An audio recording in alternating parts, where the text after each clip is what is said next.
আপনারা সবাই ঢুকেন না, তাহলে তো ছবি হবে না।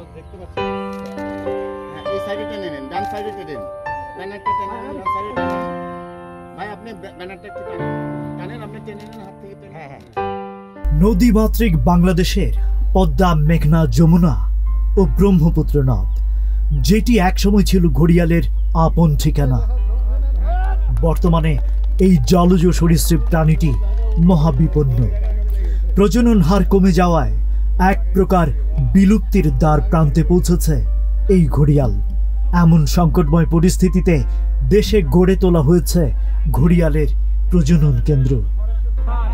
রাজশাহীতে উদ্বোধন করা হয়েছে দেশের এই প্রথম ঘড়িয়াল প্রজনন কেন্দ্র।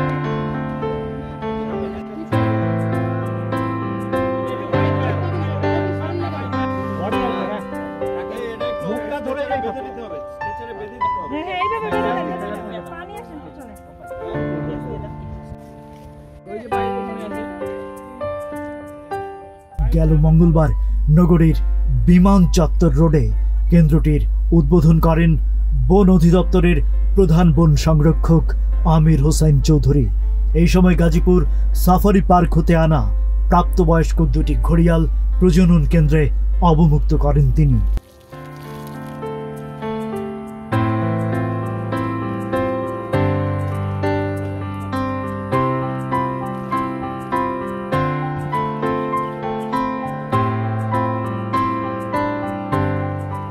বিশ্বব্যাপী মহাবিপন্ন একটি প্রাণী, যেটি বিলুপ্তির দ্বার প্রান্তে। একসময় পদ্মা, মেঘনাতে, যমুনাতে আমাদের পাওয়া যেত, কিন্তু এখন খুব কমে গেছে। মাঝে মাঝে জেলেদের জালে ধরা পড়ে।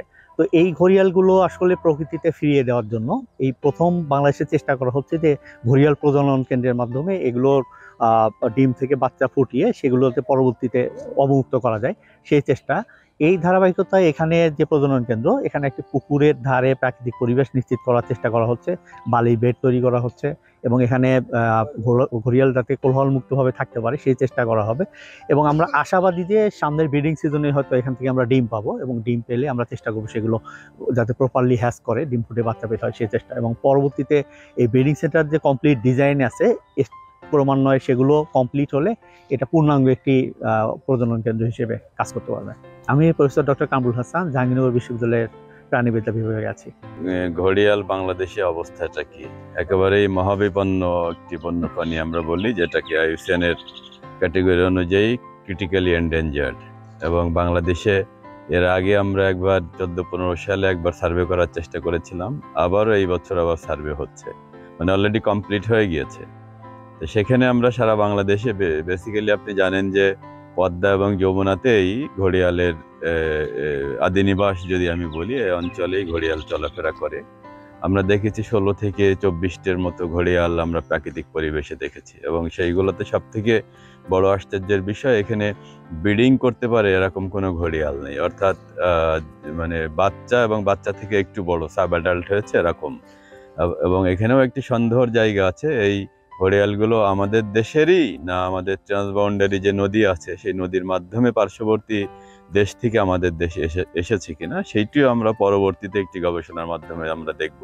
তো এর আগে একবার 2015-16 সালে আমরা একবার চেষ্টা করেছিলাম, সেটি হচ্ছে আমাদের ন্যাশনাল জু এবং আমাদের রাজশাহী যে জু আছে, এই দুইটি জু এর মাধ্যমে ঘড়িয়াল এক্সচেঞ্জ করে আমরা করেছিলাম। কিন্তু আপনারা জানেন যে রাজশাহী জুতে এই চেষ্টাটি হয়েছিল, কিন্তু রাজশাহী জুতে ঘড়িয়াল যেখানে আছে সেখানে আসলে ব্রিড করার মতো এবং সেখান থেকে বাচ্চা ফুটে, সেখান ওই ডিম ফুটে বাচ্চা নিয়ে আসার মতো পরিবেশটি সেখানে নেই। ঘড়িয়ালের এখানে বাচ্চা ফোটানোর জন্য এবং ডিম পাড়ার জন্য একটি ভালো ওয়াটার বডি, পলিউশন ফ্রি একটি ওয়াটার বডি থাকা দরকার, সেখানে একটি বীজ মতো থাকা দরকার এবং সেখান থেকেও যাতে ডিম কালেকশন করে আমরা ইনকিউবেটরে ফোটাইতে পারি সেই ব্যবস্থাটিও থাকা দরকার।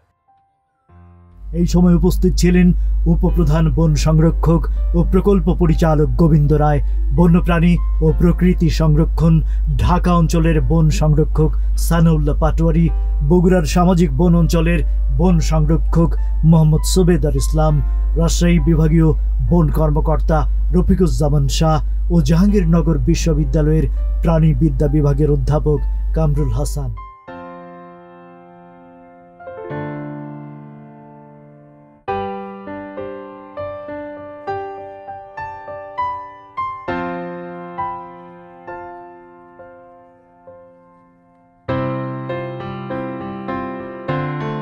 রাজশাহী বিভাগীয় বন্যপ্রাণী সংরক্ষকরা জানান, ঘড়িয়াল এখন মহাবিপদাপন্ন প্রাণী। এক সময় পদ্মা, মেঘনা, যমুনা ও ব্রহ্মপুত্র নদীতে দেখা গেল নদী দূষণ, নদীর নাব্যতা কমে যাওয়া, অবৈধ শিকার, প্রজননে ব্যাঘাত ঘটানো ও খাদ্য সংকট সহ নানা কারণে ঘড়িয়াল এখন বিলুপ্তির পথে। তবে প্রজননের মাধ্যমে আবারও ঘড়িয়াল বাড়ানোর চেষ্টা চলছে। ঘড়িয়ালগুলা মূলত সাফারি পার্ক এবং বিভিন্ন জু সেইগুলো অ্যাসেস করেই প্রজননক্ষম ঘড়িয়ালগুলা এখানে আমরা আনা হচ্ছে। 3টা ফিমেল আমরা আনবো আর একটা মেল আমরা আনবো। বয়স মোটামুটি প্রাপ্তবয়স্ক 12 বছরের উপরে আর কি। সো এটা ভালো হবে এখন আমরা আশা করি।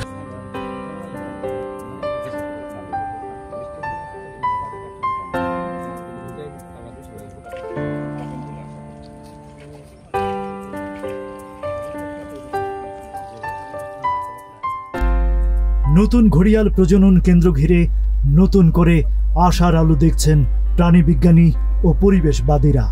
যদি সঠিকভাবে রক্ষণাবেক্ষণ করা হয় তবে ঘড়িয়াল আবার ফিরতে পারে তার প্রাকৃতিক পরিবেশে, পদ্মা মেঘনায়।